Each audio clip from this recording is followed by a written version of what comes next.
Twitter.com, launched in July 15th, 2006. According to its description on the App Store, it is described to be a place to expand your social network and stay updated on what's trending now, retweet, chime in on a thread, go viral, or just scroll through the Twitter timeline to stay on top of what's happening, whether it's social media news or news around the world. Well, that's what you expect it to be used for, but with many communities spanning all over many topics, the one we'll be talking about today is the NBA Twitter community. From weaponizing fan bases against people, unnecessary threats and harassments against people, trolls being literally everywhere, and many other things. Now, I also want to give a disclaimer. I'm not the biggest social media user outside of what I do for my channel, so I'll probably not be giving the best claims for how bad NBA Twitter is, but for my subscribers, you already know I will do my best to talk about that hellhole I take a part in every day. But before I start, you already know what I have to do. The like goal of this video is the usual 1,000 likes to help support the channel. Follow me on Twitter and Instagram for channel news and updates, and follow my Twitch for weekly streams. But with all that out of the way,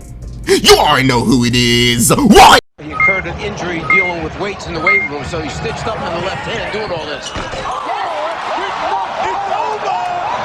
It's over, ladies and gentlemen.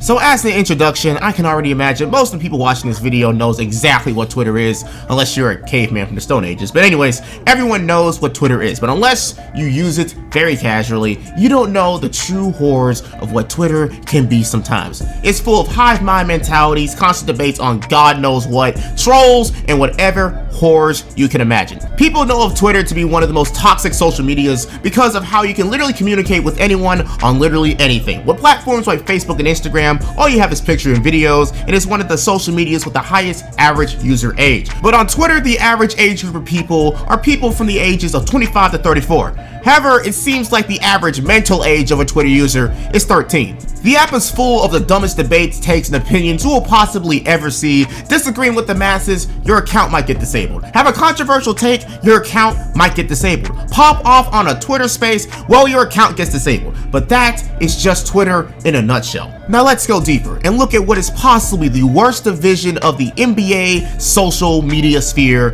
NBA Twitter. Want to know the first reason I do not like NBA Twitter?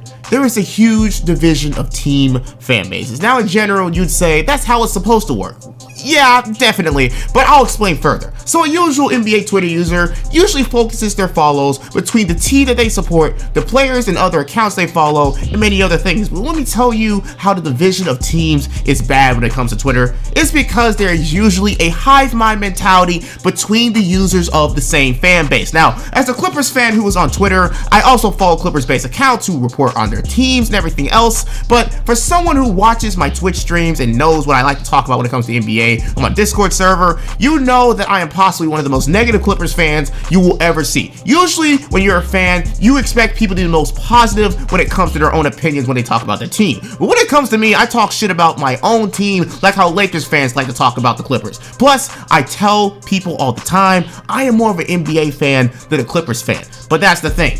NBA fans on Twitter are really anti-criticism when it comes to talking about the team they support unless they say it themselves. Niggas on Twitter will consider what you say to be a fucking hate crime if you make a joke or criticize about a team that you do not support that they do. And then if we want to go one level further, the weaponization of NBA fan bases. Now, this is one of those moments where I wish I can use a certain example, but take my word for it, please. And for the people who are on Twitter and know about this type of stuff, please back me up in the comments. But there are usually fanatics of all 30 teams on Twitter, as you'd expect, and with that means two things: Twitter group chats and team Discord servers. I've been told many times by subscribers, if you make a tweet that someone from another fan base doesn't like, you either end up in an ultra biased Twitter group chat with a bunch of fans of the team that you criticize, or even worse, a Discord server fully based on it. And you don't want to end up on one of those. And I had to learn that one firsthand. And it was from one of the most unexpected fan bases you'd ever expect: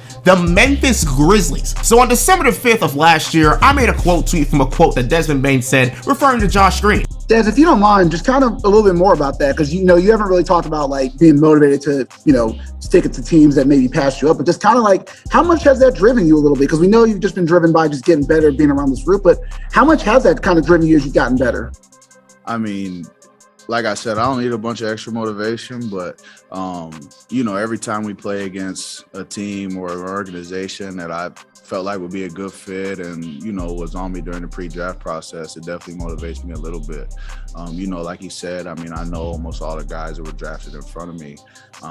You know, so if there's a guy on that team, I mean, Josh Green was drafted in front of me. I don't know if he played tonight, but you know, that's on them. That's not on me. So in response, I made this tweet simply saying that he's in a better draft situation in Memphis compared to Josh Green with full of veterans in Dallas. And one of the main problems I have with Twitter sometimes is that the character limit is very small, since I'm definitely a blabbermouth when it comes to talking, because I have a bit more to say than I usually would like to in a tweet, but again, I can't fully express that. However, when I made this tweet, I was told by someone in one of these group chats via DM that a lot of people did not like what I had to say, thus creating the explosion of responses I got in my replies and quote tweets. Now, in my opinion, I thought I made a solid point, at least with my logic from what I understood from the quote meaning from the video, but when you are dealing with a group of people who are basically extremists from a fan base, you'll be met with retaliation. But again, this is one of my major problems I see from NBA Twitter. Only on NBA Twitter will diehards and biased ass people from a fan base will come together just to bomb somebody's replies for an opinion that they all collectively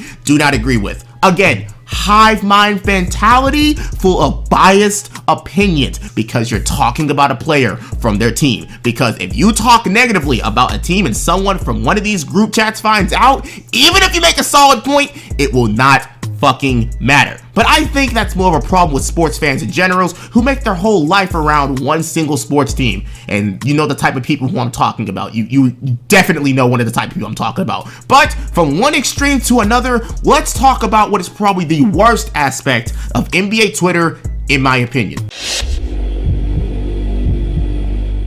Now, this part may or may not get me shit, but y'all know me. When I see something, unfortunately, I just have to say something about it. Also, this situation shows potentially two bads of NBA Twitter. Now, trolling, yeah, I know, we do a little bit of trolling. We do a little trolling. It's called we do a little trolling. It is an internet culture thing. Messing with people on the internet for a laugh or at the expense of somebody else, sometimes it can be a thing, when done right, can be positive and just be a really funny thing when the cards are played right. But when you take it too far, that's when things get kind of bad. Now, in the NBA community, you have many forms of this. Harmless stuff like Ballsack Sports, posting a false report online and tricking people into believing it's real. And I will say right now, people who do that on Twitter are hilarious, because if you can make a piece of journalism look so realistic that thousands of people can believe it, then man, all the power to you. It's hilarious. But on the opposite side of things, we have the problem that is happening all over sports media in general, pissing people off on purpose for engagement. Now, I also have another video idea where I talk about this same subject more in depth. So if you want me to talk about that, let's try to get that 1,000 like goal, and tell me in the comments that you would like that.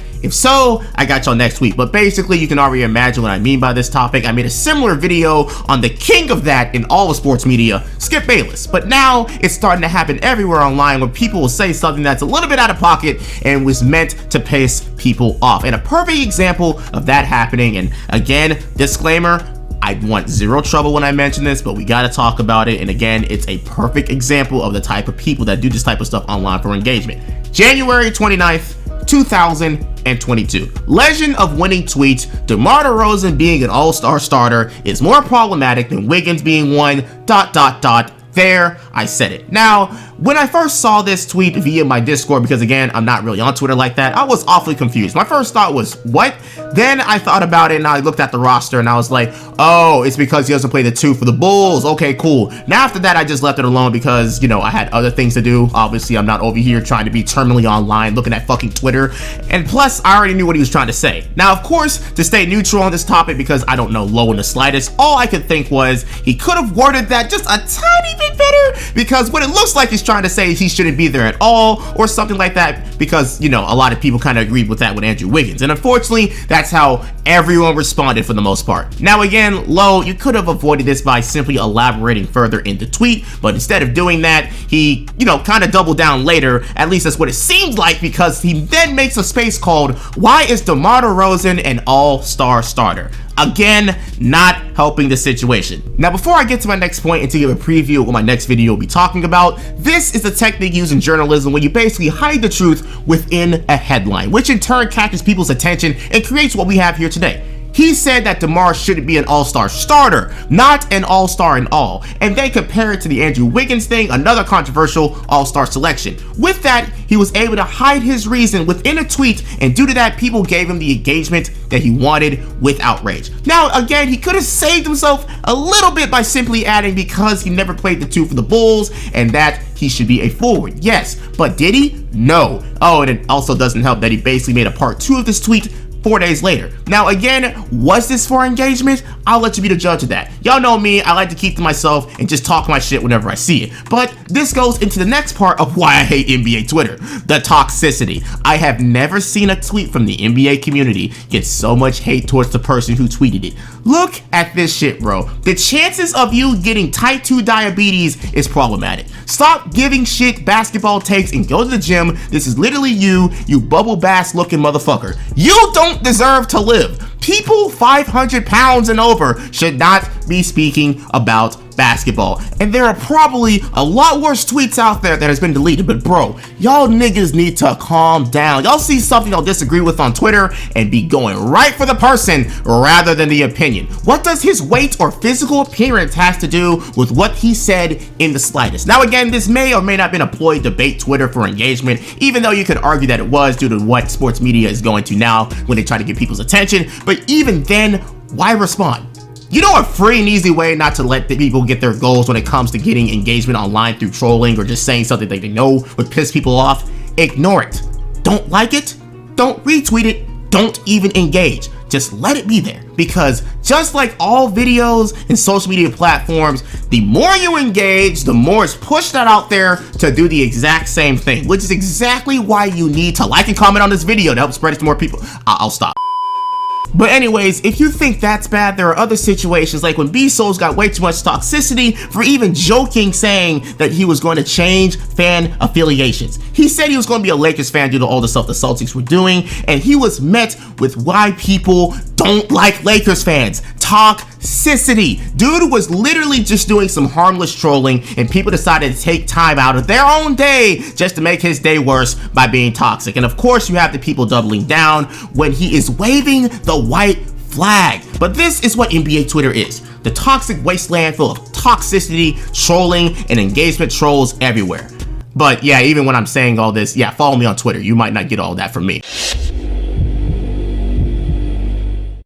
So there you have it. Welcome to NBA Twitter, the complete cesspit that it is. As an NBA fan, would you actually want to come here and join it? Probably not. And if what I showed you make you want to make a Twitter account, please seek God. But yeah, y'all know me. I gotta show awareness to these type of things. As a person who went to school and who wanted to originally go into sports media as an analyst, as a journalist, yada, yada, yada, I'm glad to say that I had great teachers who showed me why I don't really want to go into it and why they wanted me to change my major so quickly. But as usual, I hope you enjoyed this video. As y'all know, my goal for this channel is to inform and entertain. Again, like the video so we can get the goal, and I'll talk about more about the sports world and clickbait, because y'all seem to really like the videos where I do talk about the sports world from the eyes of a college dropout. Anyways, check out my social medias for the inside life of Alvini and other channel news. Check out my Twitch where I stream weekly. I have to go through shit like this all the time. And Matisse with the block! Put him in the friend zone with that block. Maxi on the break, converts at the other end. I'm hurt.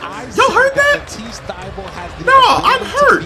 And lastly, if you want to talk to your boy, there is always my Discord. Links are in the description. But with all of that out of the way, this is your boy, Alvini Linguine, saying peace. Also, if Lo somehow watches this video, no hard feelings, but yeah, that tweet was up for major debate. Not gonna lie.